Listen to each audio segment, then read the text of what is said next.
everybody, this is the Cultural Flip Side. Today we'll be talking about agents of change, and we are so excited because we have how many guests, Kevin?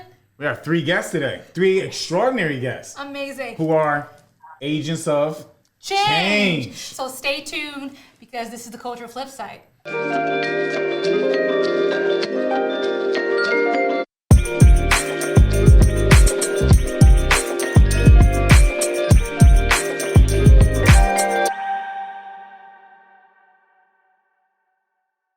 Good morning, positive people. Buenos dias, bonjour, bon dia, ni hao, memenjes, dobre utro, namaste, sawadi, chawim, manga dangu manga, como ye, sopa wenang sung, assalamu alaikum, privet, guten tag, kalimara, konnichiwa, and as they say in some neighborhoods, what's good?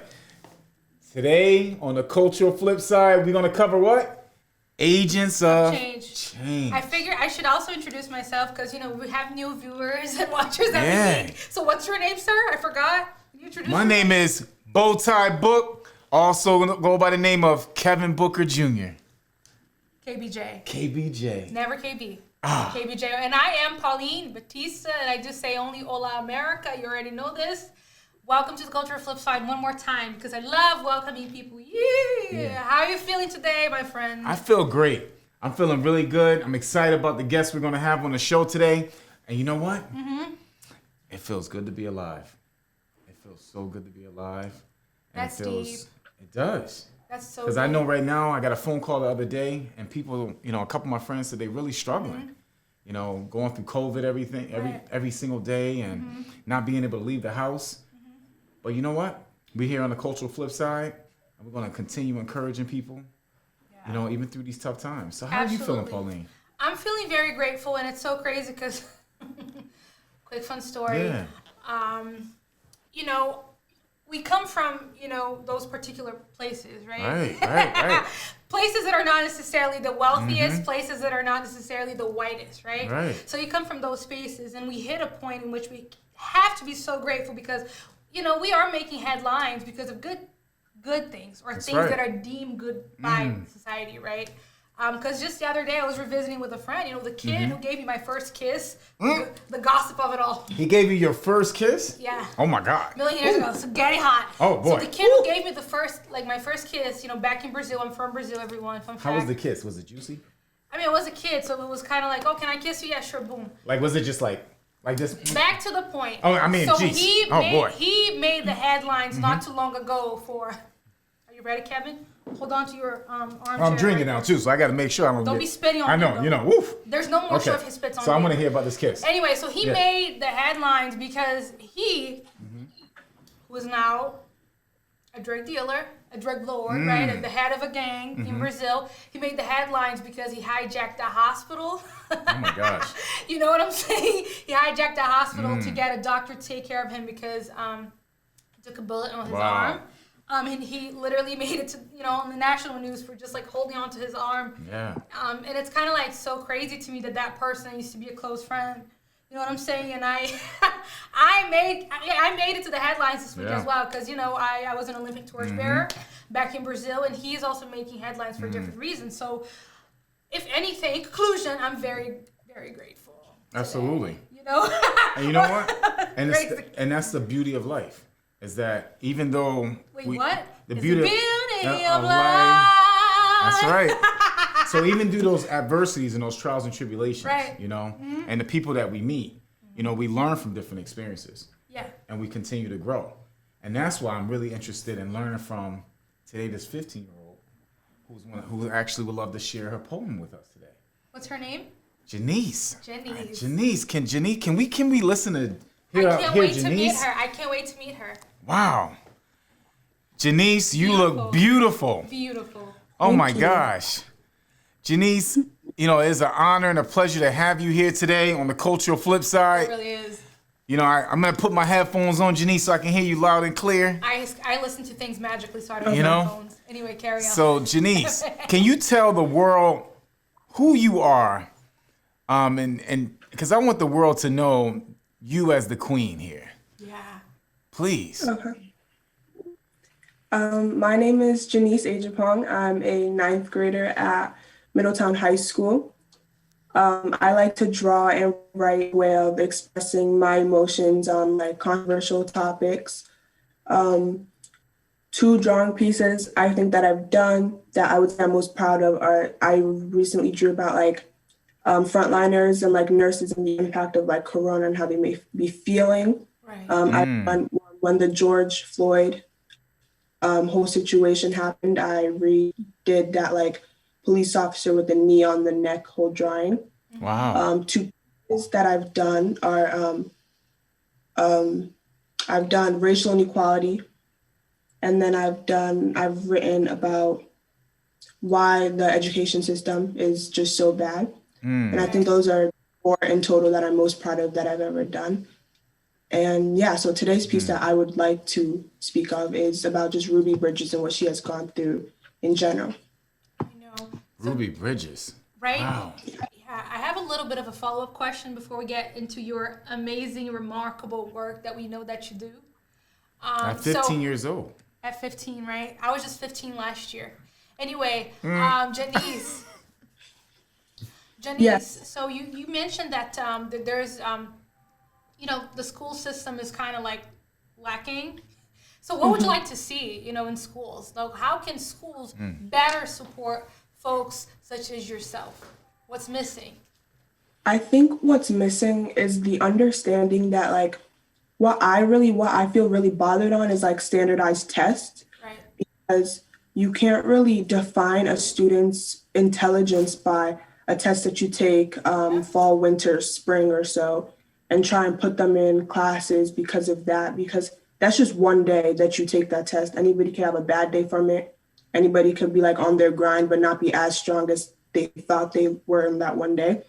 And I just think that like, we shouldn't just use standardized tests. We should go more in depth in students and like not just use those one days to define what's next for them, because there's so much more to everybody than those.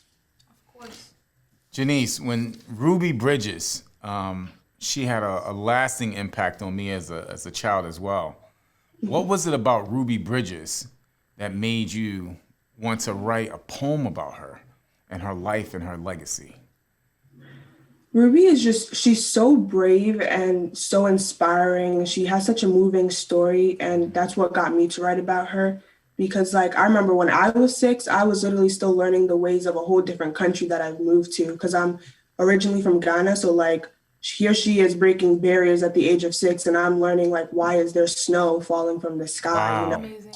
And there's like, so like the story of herself in general, like really touches me, and I want to give her like the spotlight that she deserves. And I think in like, even regards to like Black History Month, I think even though like there's 1 month to focus on Black history, it doesn't mean we should only use 1 month. We should continue to appreciate how far we've come and the people that have brought us to this moment and the people that are still making history. So I'm thankful for all of them. So Janice, who is Ruby Bridges? For a lot of the listeners out there who may have never even heard of her, Absolutely. may have never even heard the story, who is she? And then we want to hear your poem. Okay. Ruby Bridges, she's now a grown woman, but at the time where she made history, she was a 6-year-old Black girl who went to an all-white school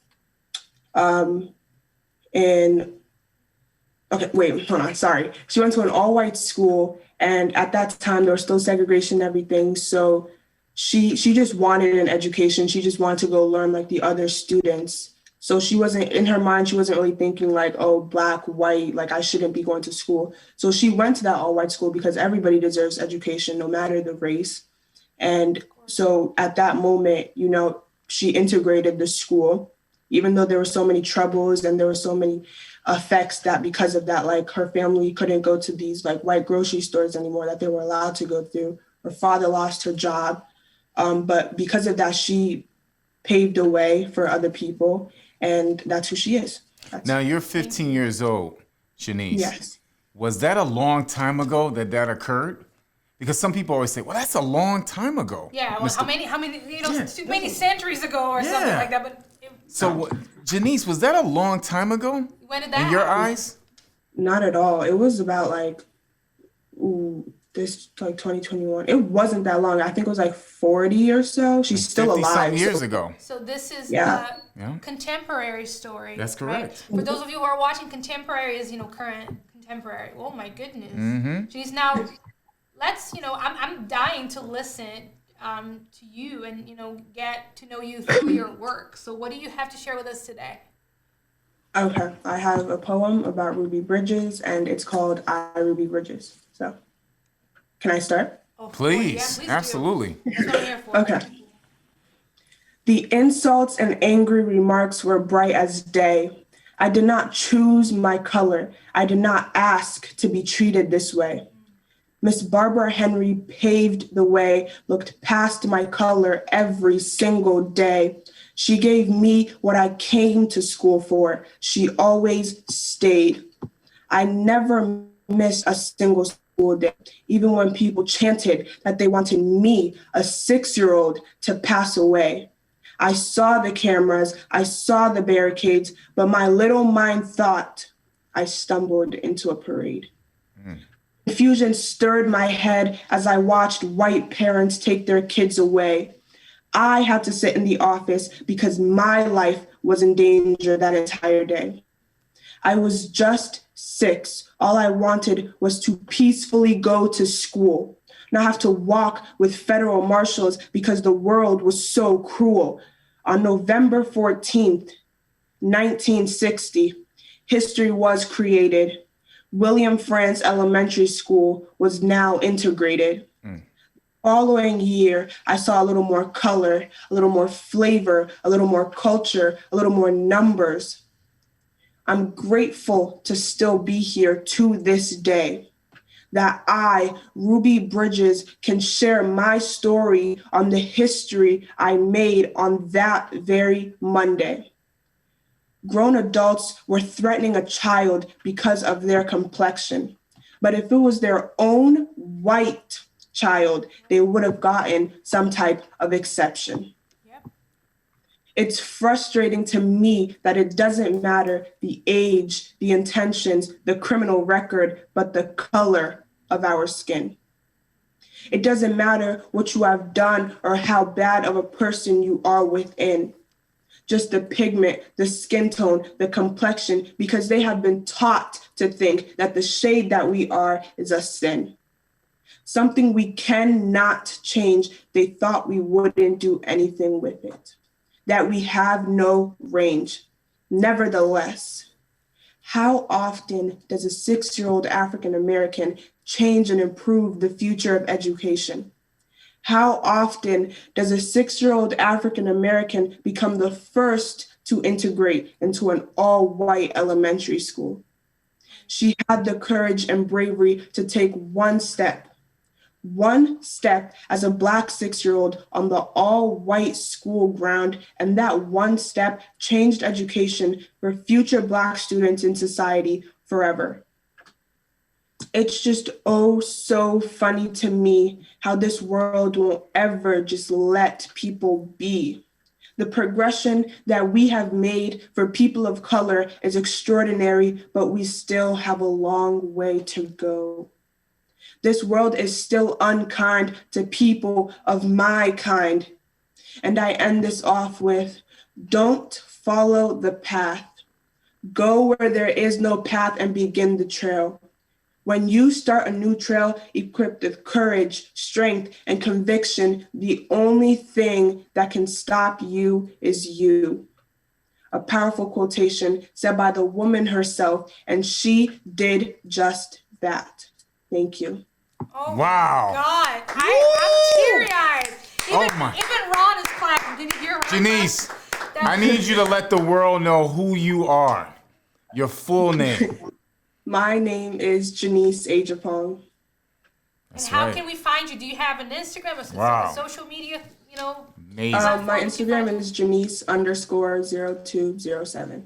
That is amazing. Janice_0207. Wow. Janice, can you just leave us with one last statement or quote or something that, for the young people out there and also adults as well who are watching this, who are encouraged and inspired by your poem? Something you can leave them with. We may think that it's the year 2021, so racial inequality is over and everything should be normal at this point, but it's not over. And we should continue to fight for what's right. We should continue to give justice to the people that don't have justice. We should continue to make moves ourselves, because just standing there wouldn't do anything. Absolutely. At this point, at this time, just do what you have to do to make this place as good as it should be, because from here, it keeps on going. We don't want it to get worse from here. We should have it be better for future generations. And that's what I would like to leave. Janice, I appreciate you so much. Let's give her another hand real quick. Oh my God. I cannot. Janice, can you cross your arms like this really quick, please? I can't see. Oh yeah, if you cross your arms, just cross your arms like that. Just cross your arms side to side. Give yourself a hug. If you give yourself a hug, yeah, just like that. Give yourself a hug. Awesome. I'm giving you a hug. I appreciate you. I thank you so much for being on the cultural flip side today. Amen. It was amazing. Thank you so much, Denise. So you are inspired. amazing. You are amazing. 15 years old. Impactful. Thank you so much. Thank you. Have a great day. You too. Paulina, that was amazing. That was amazing. 15 years old. You know what she's, when in her poem, I took something from that poem when she said she had the courage and bravery to take one step to change education. And today on our show, we're talking about agents of change. That's an agent of change. Yep. Wow. I'm quite speechless, I have to confess. It is just like the strength and like the assurance and like the clarity, and she knows who she is and she knows where she wants to go. She knows that she has, this message. And that's, there's a lot of people who are kind of like holding her accountable, right? Absolutely. In terms of like fulfilling her mission and being this, major agent of change for herself. And then for so many other people who are watching her. Right? Wow. Wow. And it made me reflect on when I just thought about Ruby Bridges. Right. At 6 years old. And when I thought about that story, watching her with her backpack, right? Walk through that line of all those people saying racial epithets, right? Yep. Throwing things at a 6-year-old. And for an entire year in school. Yep. She went to school by herself in that classroom. Yep. And when I think about that kind of courage, and the impact it's having on this young lady now. Yeah. And amazing. how it's going to transform her life. Right. And here's what I'm thinking. Yeah. As a 6-year-old, right? Did you go through anything similar to that at all? No, not to that level. Not having marshals bring me to school and lining up and going to school by myself for an entire year in a classroom. And just thinking about the impact that it's having on generations. And you know what's interesting even more? Is that even she said it. At 15 years old, she said, it wasn't that long ago. Right, and I'm here to like flip the side, right? Because you're the cultural, and I am the flip side. That still happens in Brazil. Right, and you know what? Just to flip it again on you, it still happens here every single day. Like very literally. Right. Very literally. So it's happening all over. Yep. And you know what? That's why I said it before. We both said it feels good to be alive today, and we feel have blessed. to be thankful. Because you know what we got to do? We got to continue pushing the envelope forward. Absolutely. So you know what? We got someone right now. Oh, then I need to call Ron. Hold on. You got to call Ron? Okay. Is our okay? All right. Ron said we're all set. I think we need to bring on another change agent. And this woman. Wait, change agent or an agent of change? Agent of change who is doing some incredible work. Awesome. And the reason I had to flip it like that, because you know what? The reality is. Don't take the cultural flip side. No, I'm not listening. It's the cultural flip side. Anyway. But so this agent of change actually became one of the youngest state reps in the state of Connecticut at 19 years old. Can't wait to meet him. And on top of that, he's a town councilor right now in the city of Groton. And he's running for mayor. I'm so excited about having him on our show. Let's get him on right now. We got to get him on right now. Let's get him on. Where is he? Andre Bumgarner. Welcome to the Culture Flip Side. How you doing, man? Mr. Booker, it's great to be with one of the best. Oh my gosh. Love you, man. He's so nice.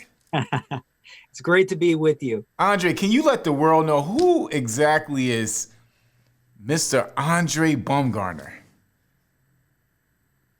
Well, today I spent the day doing a couple interviews with the newspaper, doing your podcast, distributed food boxes at St. John's Church.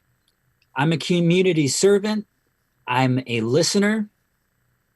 I'm a believer in God. Wow. And his goodwill. That's right. Amen. And I'm here in your service. And every day I go out there doing my thing just like you do, Kevin, meeting our residents, listening to their concerns. I ask them, what's the most important issue to you as a resident? And that conversation right there kicks off so many amazing discussions about our future. And that's why I serve. That's why I love being involved in public service. As you mentioned, I was the youngest person ever elected to the Connecticut General Assembly in 2014. And how old were you at that time? I was 20 years old, but I started running when I was 19. Oh, wow. And was elected at 20. Yeah. So, Andre, I have a question because you're giving Yes. us a lot of, I mean, this is amazing and all that you're sharing, like who you are right now, but like, how did you get there? That's a great what question. inspired you to be that person for your community, Andre? Talk I'm to me 19 about years old. Talk to me about what happened before, 19-year-old Andre kind of happened. Mentors. We all need them. I shouldn't say they're few and far between, but they are right True. now because of the It's true. pandemic. That's right. We don't have so the true. opportunity It really to is. engage people in person, have raw conversations without a mask. Faces can show so much emotion. And when you're masked up, hiding behind a screen or in your home, you don't have a chance to have that honest discussion. Oh, you We really? saw some of that honest discussion over the summer. Yeah. And from the outset of the deaths of both the deaths of George Floyd and Breonna Wow. Taylor. And over the summer, we had very raw conversations within our community about the future of policing. right. Emotions ran high, Yeah. but that discourse was so necessary. Absolutely. And we have to continue it. But to get back to your initial question, I was about to ask a follow-up because I'm so curious. You know? You're not going to run away. on mentors, it's incumbent on people like myself and Mr. Booker and so many others throughout our community to provide a helping hand to those who are interested in pursuing a path to public service or getting involved in their community. You don't even have to run for office. That's right. We should be helping each other out, especially during these trying times, because if we do not, we will not have a whole community moving forward, a community that is resilient, and that is what we need right now. Absolutely. Awesome. So what? Yeah, go Yeah, ahead. yeah. Because I'm just curious, like, what made you run for mayor? What And made you're me- what, 26 now, right? Yeah, and what is your cultural background? So Yeah. to I knew you answer were the gonna ask latter about the question, cultural I background. am Black and Latino. My mother is from Puerto Rico. Puerto Rico. My father is Panamanian and Black, and I am a reflection of the diversity of our city, and I think our region. It's awesome. You look at New London, you look at Groton. Our greatest strengths are in our diversity. It is a cultural melting pot. Here in Groton, we have Latinos, we have That's right. Black families, we have an influx of individuals from India and South Asia, Yeah. Yeah. and that should be welcomed. And so my question is, what are we doing for all members of our community, not just the folks who have lived here, generation, multi-generations of families that live here? What are we doing to ensure that the new folks who are coming into the community, or even the folks who the forgotten families here, what are we doing for them? Absolutely. Right, and it's so interesting because, I went to school at Mitchell College. I was this kid, from Brazil who went to school at Mitchell. And to me, explain to me, how is it that you envision like Groton, and what's Groton's identity to you? If Groton was to be a person, who would Groton be? Well, I get a little jealous sometimes of I don't know if I should say little or big sister, New London. Right. Oh my goodness. New Read the London. newspaper, and I see, folks like Mr. Goodwin, Mr. Burke, Mr. Booker are hard at work developing a community center. That's And I right. say, City of Ground, where are you at? That's right. Right. So absolutely. So, we have to, my priorities will be invest in our future, invest in our youth. Right now, during the pandemic, we've shown that there were massive inequities that already existed within our community. Absolutely. A big part of my platform is highlighting the need to get people connected to the internet, closing the digital divide. Wow. Right now, we have hundreds of families that do not have sufficient internet access. At one point, the city of Groton owned and maintained Thames Valley Communications. Unfortunately, the city sold it for a couple $100,000 to a private equity firm.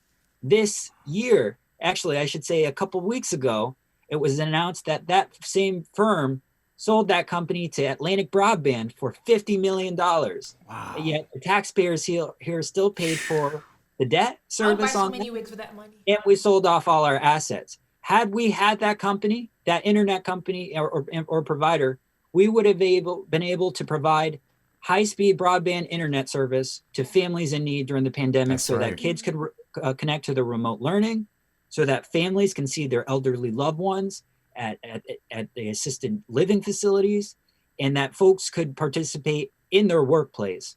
Unfortunately, as we all know, internet can, at sometimes, if you want really good internet can cost upwards of $100 a month. Yeah. Yeah. So when right. the city of Groton, as mayor, if I'm afforded the opportunity to serve as mayor, I will chair the Public Utility Commission, See how he's and pitching we're his- responsible for Groton He's Utility that smart. offers water, sewer, and electricity. And Absolutely. it's my goal to bring internet service back to our community. Absolutely. I love that. Oh, man. Mr. Bumgarner, what advice would you have for individuals who are maybe unsure or uncertain about getting involved in politics, or even just maybe getting involved in maybe committees within their community? Because as you know, many of our people daunting. within our community Yeah. are unsure about, do I even have a voice or not? Oh yeah. What advice would you have for those individuals who are listening right now, watching this show, Yeah. and saying to themselves, I respect Mr. Bumgarner. I love what he's doing in his community, but how can I get involved? And What also- steps yeah. should I take? Yeah, educational background included. Right. What do you do? Lift up your brothers and sisters. We're doing this together. Lift you up. Lift- We all assume that the other guy or gal who is in public service is out to get you. You Right. can't always assume that. Always Mm. put, trust the best in people. It sometimes may be hard to, given what we've seen over the last 4 years. Right. But for case in point, Mr. Booker, you've taught me so much about public service, despite the fact that Thank I've you, been man. involved for a little bit. The videos that you post about promoting your small businesses here, those are things I'd like to do here in the city of Groton if I'm elected mayor. Having discussions about race, having discussions about diversity, equity, inclusion. Those conversations are important. That's And so right. we don't have to reinvent the wheel, but lean on your brothers and sisters who are doing it right and give them credit. Mm. Give them a shout out. Elevate them too, because we're on this together. That's right. Together we stand, divided we fall. Wow, that was well said. That was well said. That was Yeah. well said. Mr. Bumgarner, I just want to thank you so much for your time. I appreciate love you, brother. I love you too, man. I really do. And just continue doing what you're doing. You're making such an impact for so many people, and you're such a positive role model. Just thank you so much for everything. Thank you Thank so you. much, Andre. It's really nice meeting you. Best of everything. We hope to see you blossom further and further and further. And Mr. Bumgarner, if people want to help you out in your campaign, or maybe even get involved with you, how can they reach out to you? Where should they go?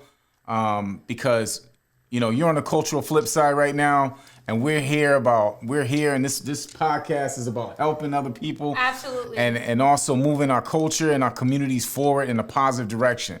Please let them know right now, because they need to know. You can call me at 860-326-8223. That's my cell phone. I'm on Instagram, Twitter, Facebook. My website is Andre, AUNDRE 4 FOR, Groton, GROTON.com. Please go visit our website, watch our video, 5-minute video produced by Frank Colmenares from New London. Did a wonderful job. Loved working with him. But please vote if you're a Democratic voter on Monday, March 8th. Hope to earn your vote for mayor and look forward to serving as your mayor as well. Awesome. Love you, man. Take care. Have a good day. Love you too. God bless. You too. Amen. Thank you. Peace. So easy. That was really amazing. cool. Oh That was my really gosh. cool. I mean, it was a little stiff. He's doing politics, so y'all are slick. You know what I'm saying? We're slick. No, Like, we're we not ask you a slick. question and you answer something entirely different, but he's so cute. I don't want to push it. He looks really good on camera. You said he was cute. Oh. He is cute. Oh, wow. What now, Kevin? I know. You can't compliment anybody. I mean, this is the U.S., so you really can't compliment That's people true. because they take it to But like you know a what I whole love other- about him? What? And on a serious note, is that he is about the people. Oh, yeah. 100%. 100%. That's very unique. Right. Like when he is, talking about those really, massive things and like throwing out those like really big, things that he's talking about. Right. It's different when it comes from him versus coming from like, a white man who has been in politics forever. Elaborate a little bit more on that. What do you mean? Expand a little bit more on that. You see, he likes confusion. I know. I just want to clarify that for our listeners out there. He likes drama. What do you mean? So, for example, you know, white politicians, I think that they tend to... You're generalizing all white men in politics? Can I finish? Oh, yeah. Okay. Go ahead. Anyway, so white politicians, politicians who have had a career, of decades in politics and come from a certain privilege, I feel like there is certain things they can't really see versus someone like Andre. You know what I'm saying? For example, like he comes from a different background, which allows for him to see, what Latinos are looking for, what folks, they're kind of like in line with his background can see. So my argument is that I find it hard for white folks to genuinely see that. And you're saying all white folks overall, or you're saying some white folks? Let's go big. I'm not about to go home. Yes, I believe that, all white folks, it's very difficult for them to see certain things. You know what I'm saying? Because you're very limited to what we call subjectivity. When you speak, when you write. And I think that the nice thing about today, these days, and when you have, shows like The Cultural Flip Side, is all about educating yourself and learning that your own identity limits your vision and how you approach certain things. And politics is a huge reflection of that. I sound so smart sometimes. So I want to know one thing. So what you're saying, just so I can clarify this, right? So for our viewers and our listeners out there right now who are listening, are you saying white people are a monolithic group? I'm not saying that. You're the one saying that. I don't know. I mean, I'm just trying to figure this out because I'm just trying to That's because your you said own thinking. Right. No. Just so we can clarify that for the listeners there. I think these are two separate things. Yeah. So first of all, the terminology monolithic. Yeah. You really shouldn't use that. Period. Or Number put one, them all in one category. is extremely outdated. Right. Okay. Number one. Number two. But let's clarify it though. Yeah. Maybe for you. Yeah. Anyway, so that's one separate thing. I'm not talking about folks' identities and I'm not telling them who they are. I'm saying that it is hard for folks to see beyond their identities. There's only so much you can see. And you say folks, you're saying Let's say some, white or you're folks. saying all? Because I mean that's important, right? For you, Right? I'm just saying for people. I don't think that's important for me. Okay, now why You know is what that? I'm saying? That's my point of view because through lived experience, I have noticed that is the case. Folks, and of course through academic research and data, really it shows that folks tend to be limited to what they can see. Right. I guess the reason why I have, I'm always picking on you and stuff like that with stuff. Oh, Going I a little mean, bit deep. just be ready to take this is heat. what we do, right? But the reason why I touched on that is because when I think about, those generalizations, right? I'm big on that, right? Because of the fact that I don't want anybody categorizing me or you. Because, I'm protective of those things. And just saying that, because we all have different experiences, which leads us to where we are today. Right. Right? And also inspire us to do certain things in our lives. Absolutely. And first of all, I want to thank you for that, for addressing that as well. But when we look at these things, generalizations, they really do affect how people perceive others and put people in groups and categories. When we look at taxonomy, right? And like Linnaeus, when you start classifying and putting people in groups and saying, somebody might say, wow, I didn't know all people, this group of people were all like that. So, I'm just saying, when I learned in my life is you got to use some and maybe not all. Because everyone has the same experience. Not everyone from Brazil has grown up the same way.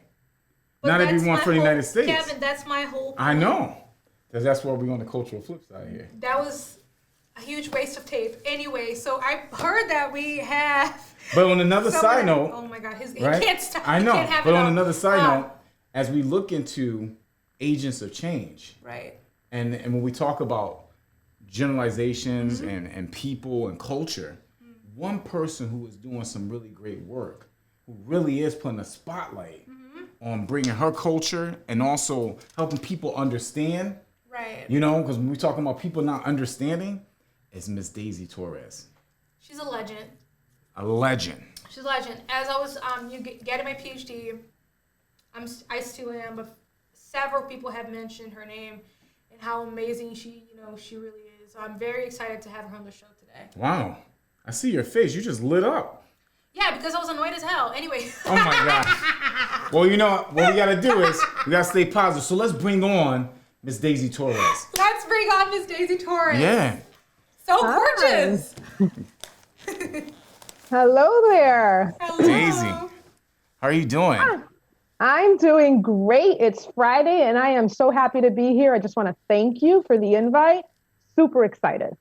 So good to have you. Daisy, can you tell the world who exactly is Daisy Torres? Well, there's a lot there. But basically, I'm a proud Latina. I am Puerto Rican, born here on the mainland, but I have lots of family there and I visit regularly. Interestingly enough, I've been in 20 years of education. I've been an educator for over 20 years. So proud of that.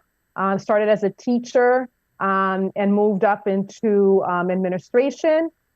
Just recently did a little dabble into professorship.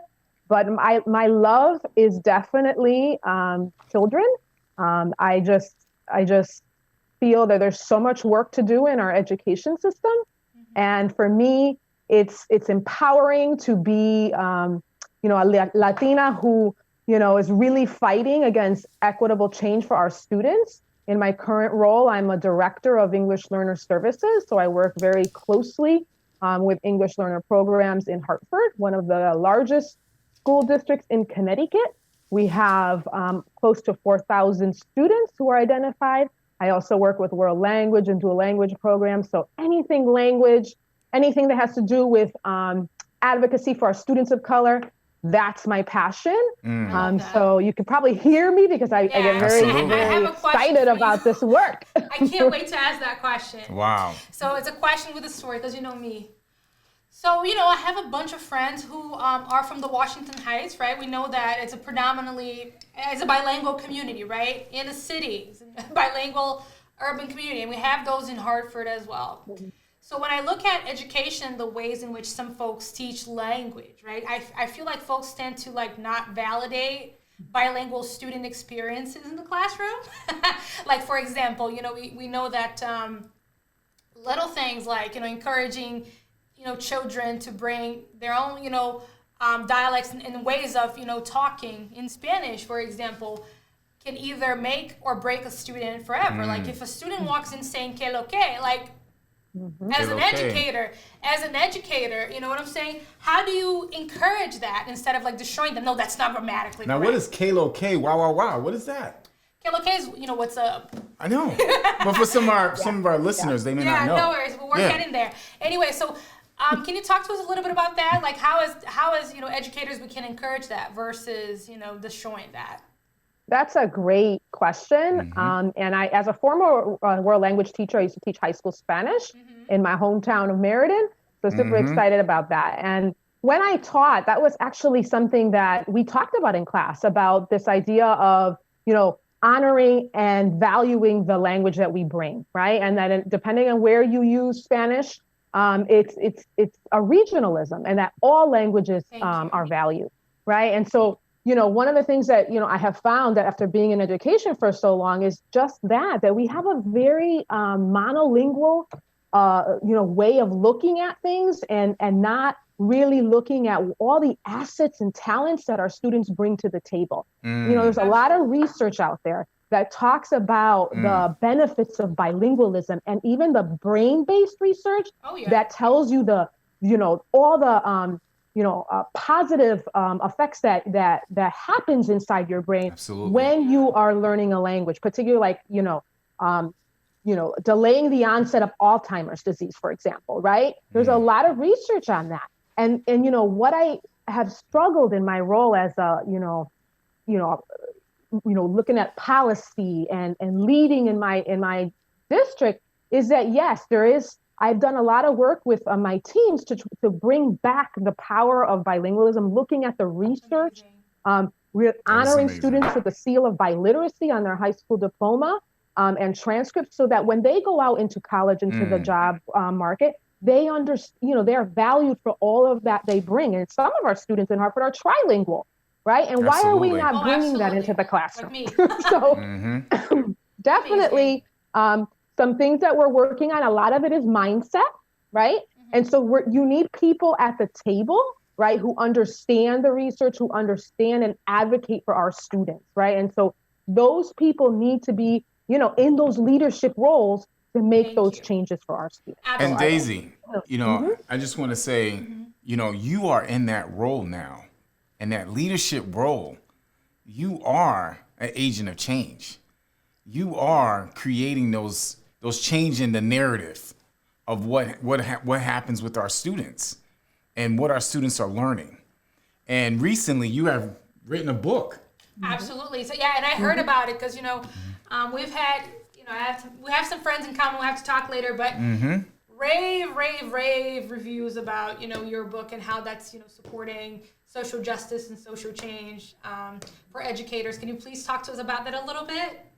Absolutely. So, about 2 or 3 years ago, I had an experience that, forever changed my life, right? And that was, and I think, those of us who are pet lovers, for example, will connect to what I'm saying.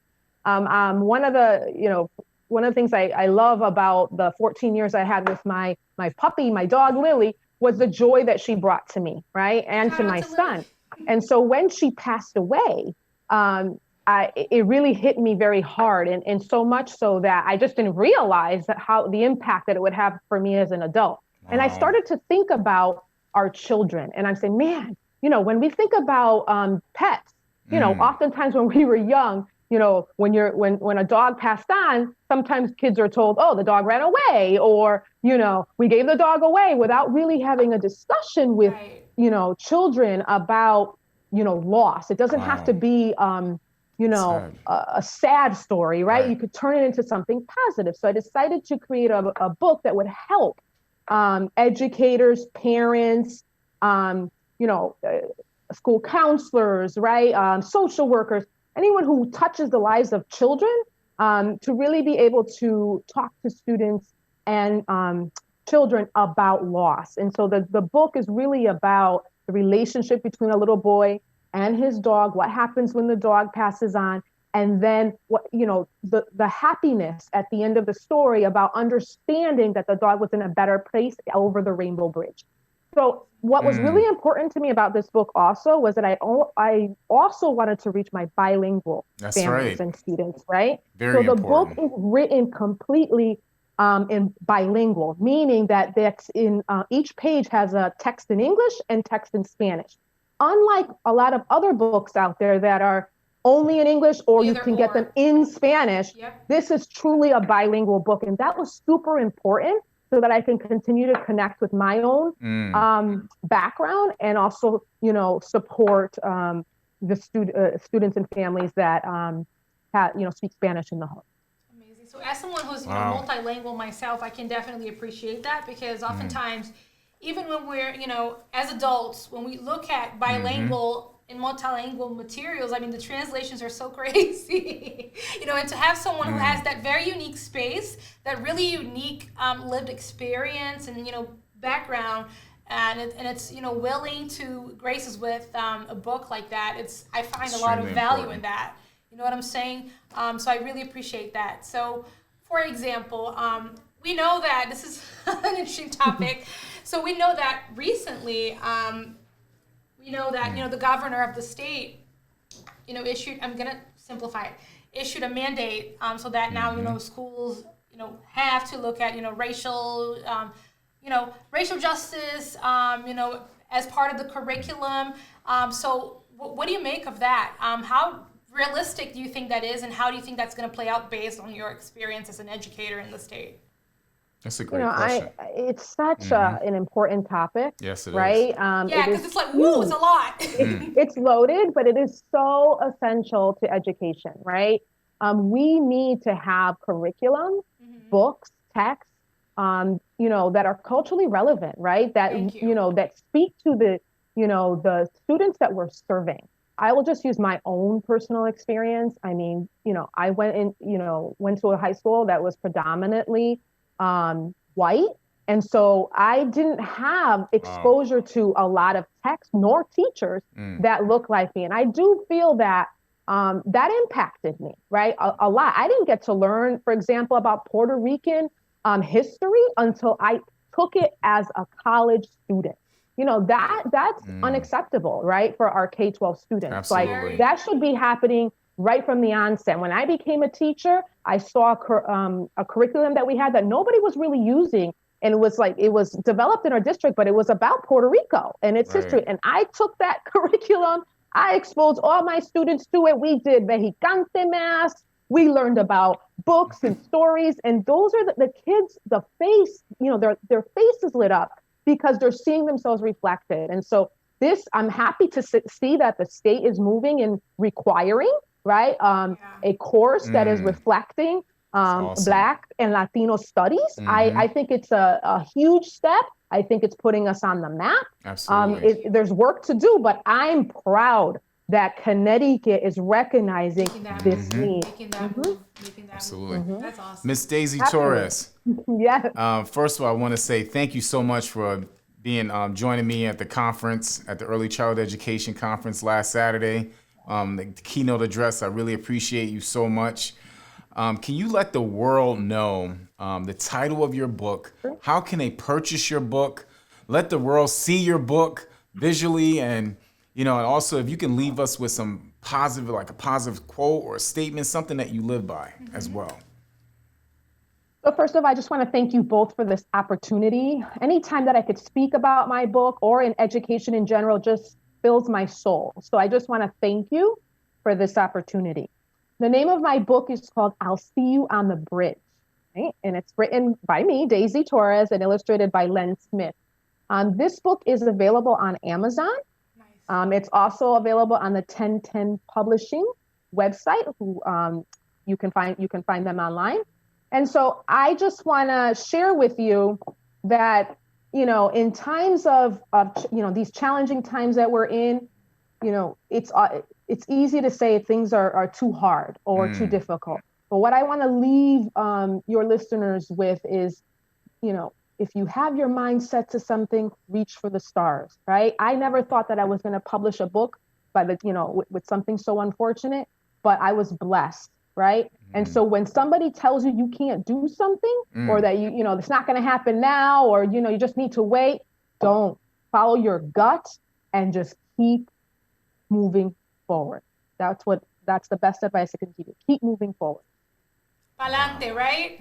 Pa'lante, Wow. exactly right. Pa'lante. No pare, sigue. Wow. All right. Así mismo. That is awesome. Gracias. De nada. It was really an honor to have you here.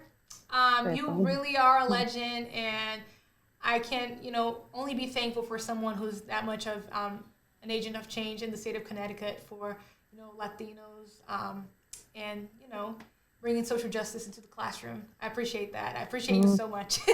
And Daisy, Muchísimas gracias. I got your back, Daisy. Love you all my heart. Thank you, Kevin. Love you too. God bless. Thank you so much. Take Bye-bye. care. Bye-bye. Bye-bye.